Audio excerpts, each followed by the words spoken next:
அனைவருக்கும் இனிய வணக்கம். இன்றைய சிறுகதை கதையின் தலைப்பு பேச்சுக்கலை. கதையாசிரியர் வசமதி ராமசாமி. கதைப்பதிவு ஜூன் 26, 2023. 1956 வெளியான சிறுகதை. அன்புக்குரிய சுஜாதா, சில சமயம் பேசவே விஷயம் இருப்பதில்லை. விருந்தினர்கள் வந்தால் எதை பற்றி பேசுவதென்று யோசிக்க வேண்டியிருக்கிறது. பேசுவது ஒரு அரிய கலை.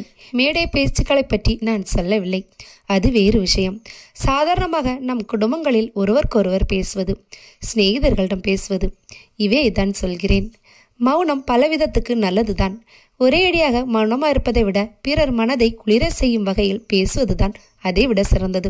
மற்ற ஜீவராசிகளுக்கு கிடைக்காத வரப்பிரசாதம் நமக்கு கிடைத்திருப்பது பேச்சுதான். அதை உரிய முறையில் பயன்படுத்திக் கொள்வதுதான் சரியாகும். கல்யாண வீடுகளில் சிலர் அசந்தர்ப்பமாக பேசுவதை கேட்கிறோம். ஒரு வீட்டில் பிரபல பாடகர் கச்சேரி செய்து கொண்டிருந்தார். அந்த சமயம் முன்வரிசையில் உட்கார்ந்திருந்த சில சகோதரிகள் அன்று காலை விமான விபத்தில் நேர்ந்த உயிர் சேதங்களை பற்றி விஸ்தரித்து பேசிக் கொண்டிருந்தார்கள். திடீரென்று பாடகர் பாட்டை நிறுத்திவிட்டு பக்கவாத்தியங்களையும் நிறுத்திவிட்டார். ஒரு நிமிஷத்தில் அந்த அம்மாக்களின் பேச்சு பந்தல் முழுவதும் கேட்டது. சங்கீத கச்சேரிகளில் பேசுவது மிகவும் கெட்ட வழக்கம். மேலும் கல்யாண வீட்டில் அசந்தர்ப்பமான பேச்சு மிக தவறுதானே. ஒரு அம்மா தன் பிள்ளைக்கு பெண் பார்க்க போயிருந்தார். பெண் ஆரோக்கியமாக அழகாக இருந்தாள். அந்த மகிழ்ச்சியில் என்ன பேசுவதென்று தெரியாமல், என் பெரிய நாட்டு பெண்ணும் கல்யாணத்தின் போது நன்றாக இருந்தாள். எங்கள் வீட்டுக்கு வந்த பிறகு நான் எவ்வளவு பார்த்து பார்த்து செய்தும் இழைத்து துரும்பாகிவிட்டாள். எங்கள் வீட்டு சாப்பாட்டு ராசி போல இருக்கிறது என்று சொல்லிவிட்டாள். பெண்ணின் பெற்றோர்கள் ஜாதகம் பொருந்தவில்லை என்று எழுதிவிட்டார்கள்.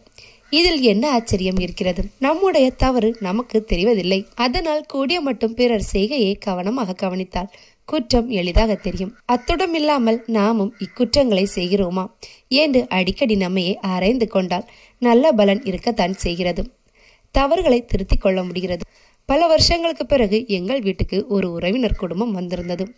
அந்த அம்மாளோ கணவரோ தங்கியிருந்த 3 நாட்களில் எங்களை பற்றி ஒரு வார்த்தை விசாரிக்கவில்லை. மலையை சுற்றும் பிரயாணத்தையும் தங்களுடைய பெருமையும் குழந்தைகளின் பரிதாபங்களையும் வாய் ஓயாமல் சொல்லி கொண்டிருந்தார். எனக்கு மிகவும் குறையாக இருந்தது. ஏன் அழுகை கூட வந்துவிட்டது. பிறரை பேச விடாமல் தாங்களே பேசும் சுபாவத்தை என்னவென்று சொல்வது?